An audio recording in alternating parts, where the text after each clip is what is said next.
I'm Amie Pickering. I lead guest services at the CK campus. I'm Rebecca De La O. I lead the greetings team at the training center. We're here to chat with you about State of the Church volunteer team. So you're receiving this video and the email that follows because you've said yes to leading either a team or a location at State of the Church. And we just want to say thank you for being willing to do that. I love State of the Church because I get a chance to see all the people that I've met at other events like Breakaway or Night to Shine, and get to say hello. And I just love hearing all about like what God's been doing through New Life. What do you like about State of the Church? I love State of the Church because it's a big family reunion. You get to see people that you've known that have moved on to other campuses, people you've met at other events who are now coming back, and you get to see the vision casted for the next year. So cool. So guest services exists in the first place to create warm and welcoming environments that allow people to feel like they belong from the second that they step onto our property.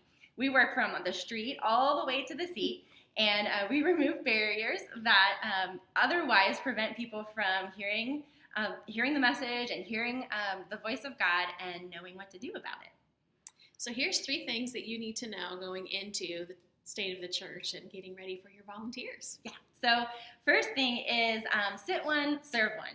So some of the campuses have actually picked this up and are doing it. Some of you guys have tried it, and some of you haven't heard of it at all. So what does it mean to sit one, serve one?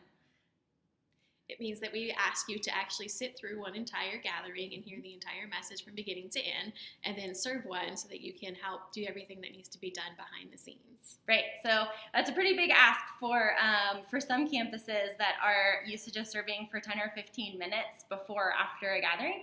So there are 3 big reasons why we ask you to sit one, serve another one. And the first one is family. Like, we think that your family is way more important than actually the tasks that we do on serve teams. And so we think it's real important for you to be able to put the task down and walk into a gathering with your family, enjoy the worship, hear the message, have a chance to respond, and then come back out and do the things that you had committed to do. And you can do sit one, serve one in either order. You can either sit first and then serve, or you can serve first and then sit, whatever works out for your family the best.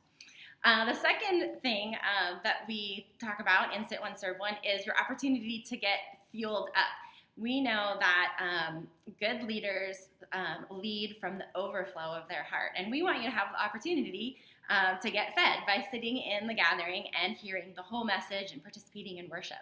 And then the third thing is you get to make friends. Now, this is a huge event, and so there's probably going to be lots of tasks that need to get done while the gathering is going on, either resetting or starting to tear down. So there will be things to occupy your time, but you're also going to get a really good opportunity to meet some people and make new friends and hear what's going on in their lives. So you'll know how to pray with them, and you might actually make a new friend. So the second thing is to invite your teams. Who do you want to serve alongside of you? Who is it that already serves alongside of you when you're serving at church? And who would you like to invite to do it? Some of the campuses are going to have their first week teams, since they're already scheduled to serve, to go ahead and come serve at State of the Church. And you can do that, or you can invite people that have been kind of wondering about volunteering and have asked you questions. This is a great time for them to come and get involved and see all of the behind the scenes and build a bigger, deeper community within New Life. Yeah. So the next thing, the third thing that will help you be successful at leading teams at State of the Church is knowing what to do with serve contacts. So some of you may have interacted with serve contacts in the past and know exactly what I'm talking about. Some of you, though, have never worked with serve contacts. Serve contacts are generated from our connection cards when we have the check boxes on the connection cards that say I want to get involved or I want to serve, or all the different choices that we have every week.